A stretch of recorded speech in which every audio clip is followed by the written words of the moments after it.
Hello and welcome to the WBB Mason Coaches Report. I'm Rachel Vogel here with head women's basketball coach Krista Kilburn-Steveskey. Coach, thanks for joining us today. Thanks, Rach. So arguably one of your toughest conference weekends of the schedule, real early in week 2. Yeah. James Madison on Friday and Towson on Sunday. What did you see from the Pride this week in terms of the conference action? Well, I'll flip it first. I mean, obviously I saw two of the most athletic and gifted teams in our league, and I've seen everyone on film. That doesn't mean two teams that are not beatable in this league, but it is a little bit of the haves and have-nots because they've got some quality kids, and obviously coached really well with Sean and Diane. So, but with that being said, for us, the lack of consistency that we're having out of individuals, there was not two games this weekend that we had a lot of strategy and game adjustments, because all we did is spend half the time trying to fight back, and that that's probably the disappointing spot. We have to get our confidence back. What a difference it would have been if we would have taken care of business like we needed to at home with Women Mary. At least get one win out of that. That is what it is. So we just got to set our sights for Delaware and get a win, because we, with all that being said about talented Towson, JMU, there's a lot of really good teams in our league, including ourselves, that we could be playing better. But if we're not consistent, and I'm talking about on the defensive end, it's really not helping.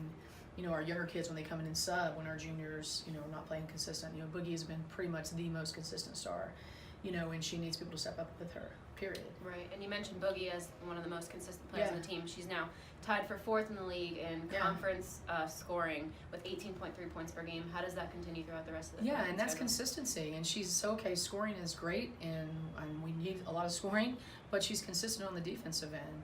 And behind her over there is Marianne. She's very consistent on the defensive end, but she is, obviously has not been herself like she's capable on the offensive end. So, and getting Anna back healthy, like I said, she's been battling some things. So then those three people could be probably your three most consistent if we could, they could get there. But Boogie has proven time in and time out, and I know she's just going to keep doing what she does. That's the kind of person she is, and going to keep plugging. And we're early, but I don't like that term. Because we need to step up and we need to take care of business, and we need to get that win, and they need to build their confidence, because we're definitely good enough to have played a heck of a lot better this year so far, and we could have taken care of business on Sunday against Down, and we just turned the ball over way too much. Okay, so we saw a little bit of a different starting rotation both games this past weekend.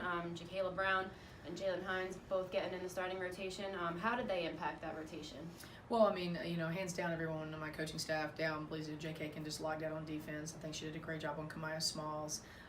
She wasn't on Jeter most of the weekend. That kid was amazing. She had 29 points against us at Towson, and hitting highly contested shots at times. But, we did a good job on Mayo. But she's usually time and time again getting, the best player.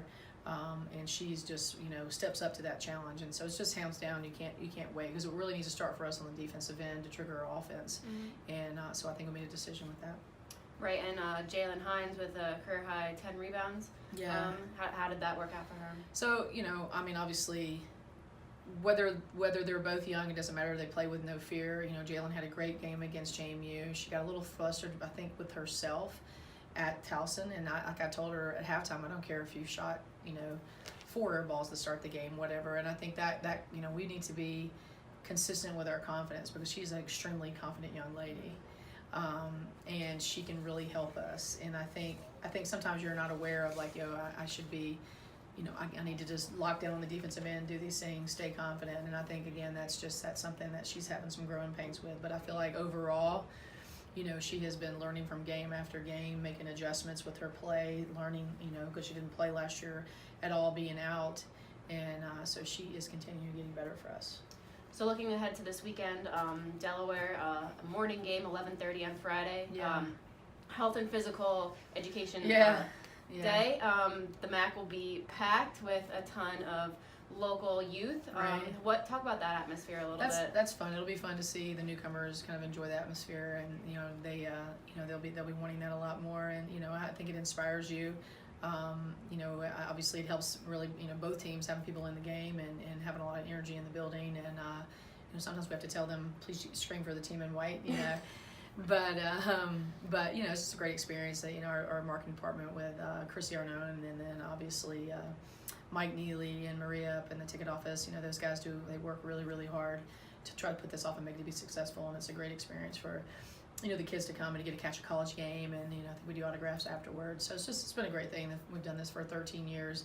Names changed here recently, but which I think has been better. Thought it was really good last year, and it's always been good. But last year, I think they kind of did the focus so they could open up more people coming, and keep teaching kids how to be fit. You know, from physical education. So I think it's going to be a good experience again. Great, and Delaware, you know, a pretty evenly matched team to the Pride on the stat sheet. Yeah. How will the Pride take down the Hens? Yeah, so I mean, they're pretty consistent with how they play D, and you know, and they play hard, and it's going to be a battle. You know, you watch them in the Delaware game this weekend. You know, Drexel and Delaware played, and then Drexel beat them, and it was a brutal game. It was a defensive game, and so they're hungry for a win, just like us. So they're going to be coming out swinging and strategizing, and I'm sure, you know, mixture of defenses they like to play, and again, aggressive. Makita is coming back from an injury, and she's a local kid from Long Island, Queen area, I think, here. So she, you know, usually, you know, wants to play a lot, and there'll be a lot of people here in the stands for her. So we need to be aware of those kind of things, because that, you know, people play so, you know, differently like that. So it's going to be a battle, but one that we can absolutely definitely win if we put our nose to the ground and, you know, and just have a short-term memory a little bit. Remember the things of taking care of the basketball, because this whole past weekend, especially second quarter JMU, I think we had 12 of our 16 turnovers in the second quarter, and they were like self-inflicted. So just a little bit of self-doubt, you know, having the confidence, and you know, I'd rather shoot the ball than turn it over. So if we can just control our turnovers on Friday and be ready to go at 11:30. And you mentioned it'll be a very defensive contest against Delaware. Yeah. It'll be even more of a defensive contest likely on Sunday against Drexel. That's right, back to back. Leading the nation in scoring defense and among the bottom in the conference in scoring offense. Very low scoring games this season. So how is that going to be different from any other of the games this season? Yeah, they make you play ugly games. I mean, if you watch the Delaware Drexel game, it was a brutal game, you know, and then kudos to them, kudos to Denise, you know, and she's really sticking hard on that defensive end as she's, you know, developing her kids young, had graduated a lot, so she's trying to get the offensive piece going. You know, they played JMU really well, and then I think they scored 5 points in the fourth quarter. I think it was 36-31 going into the fourth quarter with JMU Drexel, and they scored 5 points. So, you know, they'll be ready for us. It's matchup. It looks open. They close it back down. You know, it is always challenging, and it's always a great battle playing against them. So we'll be ready. We'll be ready. Yeah. Sounds take good, care of Coach. Friday first. Sounds good, Coach. Well, the Pride is back in action for 3 straight home games next weekend against Northeastern as well. But Delaware 11:30 at the Mac Sports Complex, and then Sunday against Drexel at 2 o'clock. Coach, thanks for joining us today. Thanks, Rich. Appreciate it. Thank you.